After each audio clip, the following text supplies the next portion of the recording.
नमः शिवाय। हर हर महादेव। साधु संगत जी, आज मैं आपको एक ऐसे खास उपाय के बारे में बताने जा रहा हूं जो आपके जीवन की कई बड़ी समस्याओं को हमेशा के लिए समाप्त कर सकता है। देखिए, मेरी माता और बहनों, आप सभी जानती ही हैं कि अभी श्राद्ध पक्ष चल रहा है, जिसे पितृपक्ष भी कहा जाता है। ये वही पवित्र समय है जब हम अपने पितरों को याद करते हैं और उनके लिए तर्पण, दान और शुभ कार्य करते हैं। कहा जाता है कि इस समय यदि कोई भी विशेष उपाय किया जाए तो उसका फल कई गुना बढ़ जाता है, क्योंकि उसमें हमारे पितरों का आशीर्वाद जुड़ जाता है। और इसी पितृपक्ष में इस बार एक बहुत ही दुर्लभ और पावन योग बन रहा है। 11 सितंबर गुरुवार के दिन भाद्रपद महीने की चतुर्थी तिथि पड़ रही है। अब जरा ध्यान से समझिए, चतुर्थी तिथि का अपना महत्व है और गुरुवार का अपना महत्व है, लेकिन जब ये दोनों एक साथ आ जाते हैं तो ये संयोग साल में केवल एक बार ही आता है। ऐसे मौके बार बार नहीं मिलते। अब सवाल उठता है कि इस दिन क्या खास करना है, तो सुनिए। इस पावन दिन पर आपको करना है तुलसी की लकड़ी से दीपक प्रज्वलित करने का उपाय। गुरुवार के दिन तुलसी की लकड़ी से जलाया गया दीपक, विशेषकर जब पितृपक्ष चल रहा हो, तो ये सीधा हमारे पितरों तक अपनी रोशनी पहुंचाता है। मान्यता है कि इस दीपक की लौ हमारे पूर्वजों को शांति देती है और बदले में वे हमें आशीर्वाद देते हैं। यही कारण है कि इस दीपक को जलाने से हमारे घर परिवार में चल रही परेशानियां धीरे धीरे खत्म होने लगती हैं।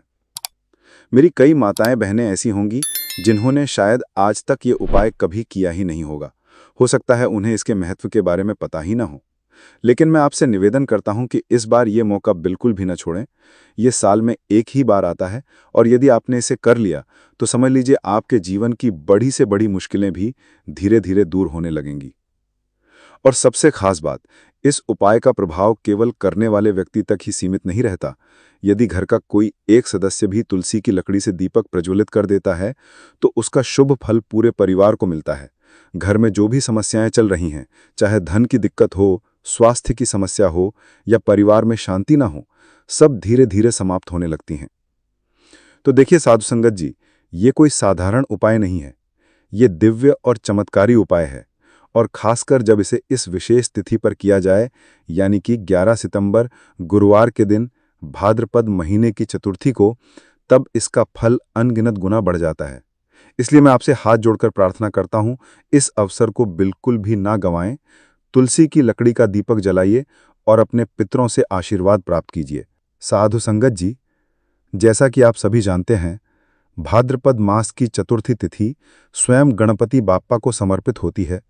और जब ये चतुर्थी गुरुवार के दिन पड़े तो इसका महत्व और भी बढ़ जाता है, क्योंकि गुरुवार का दिन गुरु बृहस्पति का दिन माना गया है। ये दिन ज्ञान, आशीर्वाद और समृद्धि का प्रतीक होता है।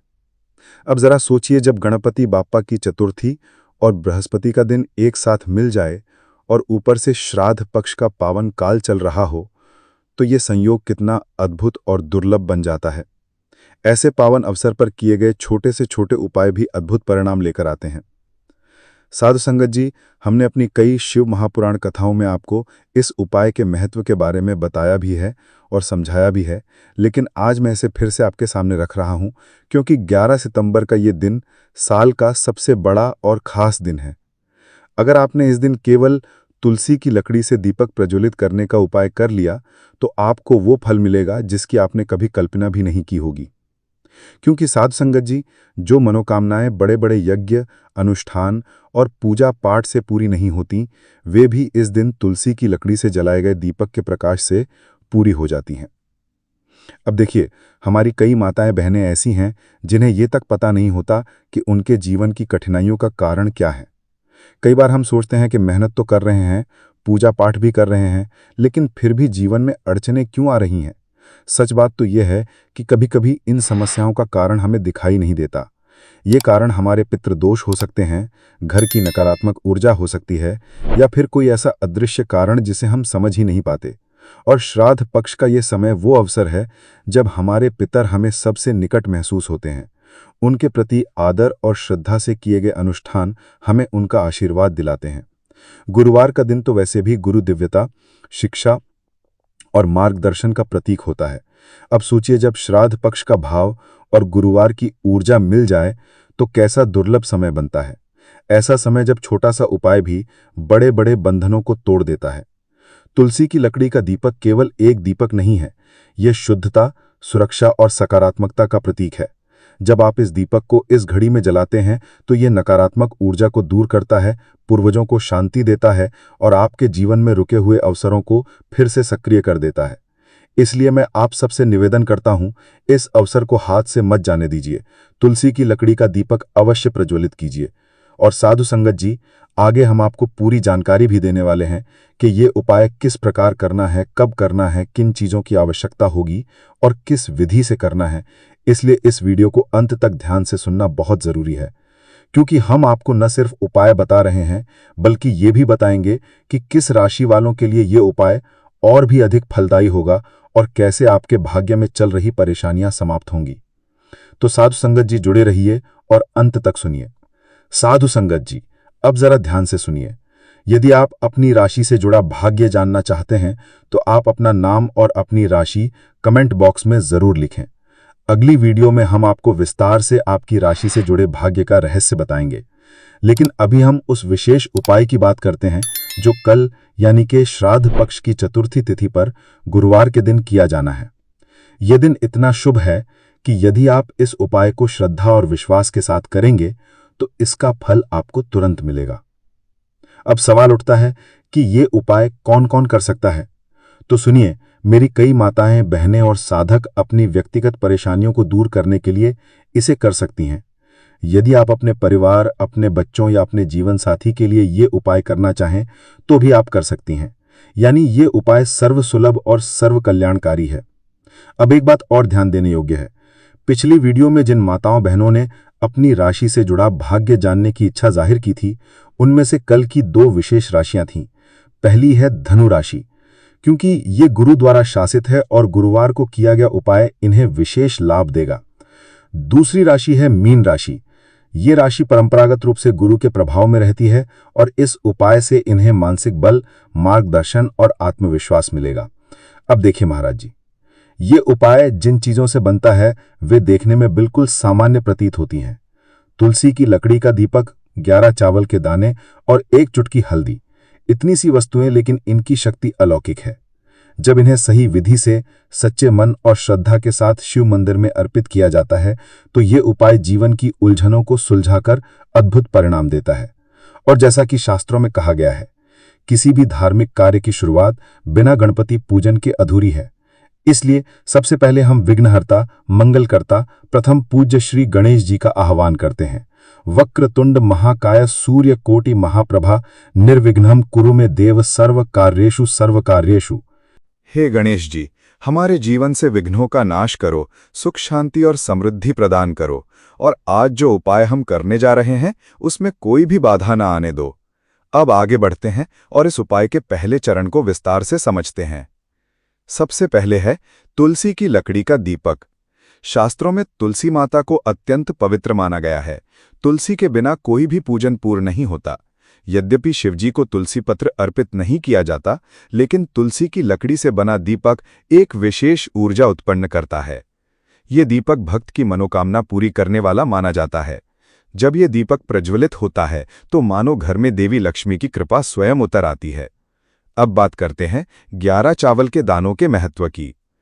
चावल शुद्धता और समर्पण का प्रतीक है। हर दाना अखंडता और पूर्णता का प्रतीक है। जब इन्हें दीपक में अर्पित किया जाता है तो ये आपके जीवन में स्थिरता और संपन्नता को आकर्षित करता है। साध संगत जी, अब हम उस रहस्य की ओर आते हैं जिसे सुनकर आपके हृदय में गहरा विश्वास और श्रद्धा जागेगी।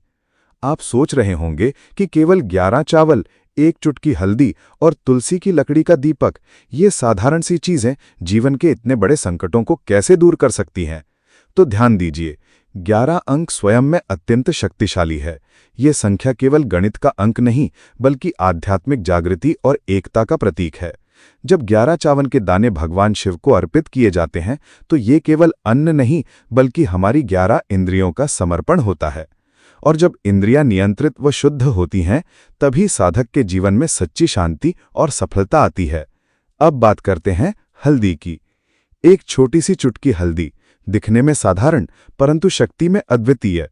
हल्दी माता भगवती को प्रिय है और ये सौभाग्य, आयुर्वेद और पवित्रता का प्रतीक है। शास्त्रों में स्पष्ट कहा गया है कि जहां हल्दी का प्रयोग होता है वहां स्वयं मां लक्ष्मी का वास होता है। जब इस हल्दी को शिव मंदिर में अर्पित किया जाता है तो साधक को शिव और लक्ष्मी दोनों की कृपा प्राप्त होती है। अब एक महत्वपूर्ण प्रश्न कई लोग पूछते हैं, महाराज जी, शिवजी को तो तुलसी अर्पित नहीं की जाती, फिर ये दीपक कैसे जलाएं?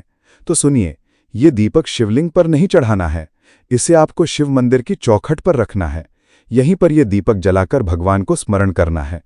तुलसी का संबंध सदैव आध्यात्मिक शांति, मानसिक स्थिरता और रोग नाश से रहा है। जब तुलसी की लकड़ी का दीपक जलता है तो वातावरण की नकारात्मकता तुरंत नष्ट हो जाती है। ये दीपक मानो साधक की आत्मा और भगवान शिव के बीच एक सीधा संवाद बन जाता है। अब आइए जानते हैं इस दीपक को तैयार कैसे करना है। यदि आपके घर में तुलसी का पौधा है तो उसकी जड़ के पास की नरम लकड़ी लें। यदि घर में तुलसी का पौधा नहीं है तो बाजार से भी तुलसी की लकड़ी खरीदी जा सकती है। यदि आप किसी और के घर से तुलसी लेते हैं तो दक्षिणा देना अनिवार्य है। बिना दक्षिणा दिए तुलसी लेना अशुभ माना जाता है। लकड़ी लेने के बाद उसे छोटे छोटे टुकड़ों में काट लें और बत्ती के रूप में तैयार करें। उस बत्ती पर कपास की रुई लपेट दें ताकि दीपक में ठीक से जल सके। अब सवाल आता है कि दीपक कैसा होना चाहिए। तो सुन लीजिए, दीपक हमेशा मिट्टी का होना चाहिए। पीतल या किसी और धातु का दीपक इस उपाय में वर्जित है, क्योंकि मिट्टी का दीपक धरती तत्व का प्रतिनिधित्व करता है और यह शिव पूजन में सबसे श्रेष्ठ माना गया है। तेल किसका डालना है? तो दीपक में या तो तिल का तेल या शुद्ध घी डालें। तिल का तेल पापों का नाश करता है और घी समृद्धि व शांति का वास कराता है। अब दीपक की संख्या समझ लीजिए। यदि समस्या बहुत बड़ी है, जीवन में गहरा संकट है, तो 5 दीपक जलाइए। यदि सामान्य कामना है तो 1 दीपक भी पर्याप्त है। हर दीपक जलाते समय मन में ये भावना रखें कि हे भोलेनाथ, ये दीपक मेरी अंधकारमय जीवन राह को प्रकाशमय करे। लेकिन कुछ सावधानियां बहुत जरूरी हैं। दीपक को शिवलिंग पर प्रत्यक्ष रूप से ना रखें। इसे मंदिर की चौखट पर बने स्वस्तिक पर रखें। यहीं पर यह दीपक जलाकर भगवान को स्मरण करें। दीपक जलाते समय मन पूर्ण रूप से शुद्ध और एकाग्र होना चाहिए। दीपक बुझने के बाद उसकी राख को किसी पवित्र स्थान पर विसर्जित करें। साध संगत जी, जैसे ही तुलसी की लकड़ी का दीपक जलता है, साधक के हृदय में तुरंत एक अलग शांति का अनुभव होता है। मन का तनाव समाप्त होने लगता है। जब आप आंखें बंद करके दीपक की लौ के सामने बैठते हैं तो ऐसा प्रतीत होता है मानो यह लौ सीधा आपकी आत्मा से संवाद कर रही है। ये लौ स्वयं भगवान शिव के आशीर्वाद का प्रतीक बन जाती है। अब देखिए महाराज जी, हमने दीपक की संपूर्ण विधि को समझ लिया। अगले चरण में हम चर्चा करेंगे 11 चावल के दाने और उनकी अर्पण विधि के बारे में। साध संगत जी, अब हम आते हैं इस उपाय के सबसे महत्वपूर्ण हिस्से पर, शिवलिंग पर चावल और हल्दी अर्पण की विधि। सबसे पहले आपको शिवलिंग पर गंगाजल या शुद्ध जल चढ़ाना है। उस समय मन में ओम नमः शिवाय का जप करते हुए भोलेनाथ का ध्यान करें। अब चावल अर्पण की शुरुआत होती है। पहला दाना आपको गणेश जी के स्थान पर अर्पित करना है, क्योंकि गणपति बिना कोई भी कार्य पूर्ण नहीं होता। इसके बाद बचे हुए 10 चावल के दानों को एक एक करके शिवलिंग पर अर्पित करें। हर दाना चढ़ाते समय एक प्रार्थना अवश्य करें। पहला दाना, हे शिव, मेरे जीवन से रोग दोष दूर कर दो। दूसरा दाना, हे महादेव, मेरे घर में सुख समृद्धि का वास करो। तीसरा दाना, हे भोलेनाथ, मेरी संतानों की रक्षा करो। चौथा दाना, मेरे व्यवसाय और नौकरी में सफलता प्रदान करो। पांचवा दाना, मेरे परिवार में एकता और प्रेम बनाए रखो। और इसी प्रकार प्रत्येक दाने पर अपनी अपनी मनोकामना मन से प्रकट करनी है। याद रखिए, भावना ही सबसे बड़ी शक्ति है। यदि अर्पण करते समय आपके मन में संदेह रहेगा तो उपाय फल नहीं देगा, लेकिन यदि श्रद्धा और शुद्ध भाव से यह चढ़ावा किया जाएगा तो शिवजी तुरंत सुनेंगे। चावल का महत्व। चावल का रंग सफेद है। ये शांति, पवित्रता और सात्विकता का प्रतीक है। जब सफेद चावल शिवलिंग पर चढ़ाए जाते हैं तो ये अज्ञान और अशांति को दूर कर ज्ञान और सुख का मार्ग खोलता है। प्रत्येक दाना पूर्णता का प्रतीक है। इस समय आप चाहें तो ओम त्र्यंबकम यजामहे महामृत्युंजय मंत्र का जप करें या केवल ओम नमः शिवाय भी पर्याप्त है। अनुभव। जब भक्त एक एक दाना शिवलिंग पर अर्पित करता है तो ऐसा लगता है जैसे वो अपना हर बोझ, हर दुख भगवान को सौंप रहा है। हर दाना एक प्रतीक है दुखों को त्यागने और सुखों के द्वार खोलने का। अब आते हैं हल्दी पर। हल्दी केवल रसोई की सामग्री नहीं, बल्कि भारतीय संस्कृति, आयुर्वेद और आध्यात्म का अभिन्न हिस्सा है। संस्कृत में इसे हरिद्रा कहा गया है, जिसका अर्थ है जो हर ले, यानी रोग और अशुभता को दूर कर सुख और समृद्धि का मार्ग खोले। इसे शास्त्रों में मां लक्ष्मी का स्वरूप माना गया है।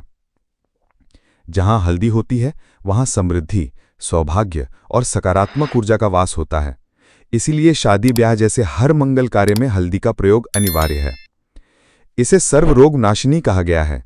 ये शरीर की रोग प्रतिरोधक क्षमता बढ़ाती है, मन को शुद्ध करती है और साधक के आभा मंडल को स्वर्णिम आभा से भर देती है। जब श्रद्धा से ये एक चुटकी हल्दी अर्पित की जाती है, तो साधक के जीवन की सबसे कठिन समस्याएं भी समाप्त हो जाती हैं। अब प्रश्न ये आता है कि केवल एक चुटकी ही क्यों? तो समझिए, ये मात्रा का प्रश्न नहीं है, ये संकल्प और विश्वास का प्रश्न है। एक चुटकी हल्दी भी अपार शक्ति देती है, यदि उसमें श्रद्धा और आस्था जुड़ी हो। उपाय का श्रेष्ठ समय। शास्त्रों में इस उपाय के लिए 2 प्रमुख समय बताए गए हैं। सुबह ब्रह्म मुहूर्त, सूर्योदय से पहले का समय। इस समय वातावरण शांत होता है, नकारात्मक ऊर्जा न्यूनतम होती है और साधक की एकाग्रता सर्वोच्च रहती है। इस समय शिवलिंग पर यह उपाय करने से पूरे दिन शुभता बनी रहती है। प्रदोष काल, सूर्यास्त के बाद के 2.5 घंटे का समय। यह समय विशेष रूप से शिवजी का माना गया है। पुराणों में प्रदोष व्रत का उल्लेख मिलता है। इस समय दीपक और हल्दी चावल का अर्पण करने से जीवन के पाप और बाधाएं दूर हो जाती हैं। आप चाहें तो सुबह कर सकते हैं या प्रदोष काल में भी कर सकते हैं। दोनों ही समय उपाय अत्यंत प्रभावकारी है। सावधानियां। मंदिर जाने से पहले स्नान करें और मन तन की शुद्धि बनाए रखें। उपाय करते समय मन में कोई नकारात्मक विचार या संदेह न लाएं। दीपक बुझने न पाएं। इस उपाय के बारे में दूसरों से चर्चा न करें, यह पर्सनल साधना है। उपाय के बाद यदि संभव हो तो किसी गरीब को अन्नदान या वस्त्रदान करें। साथ संगत जी, जब आप इस एक चुटकी हल्दी को श्रद्धा से अर्पित करते हैं, तो ये आपके जीवन के हर अंधकार को मिटाकर आपके लिए सुख, सौभाग्य और समृद्धि के द्वार खोल देती है।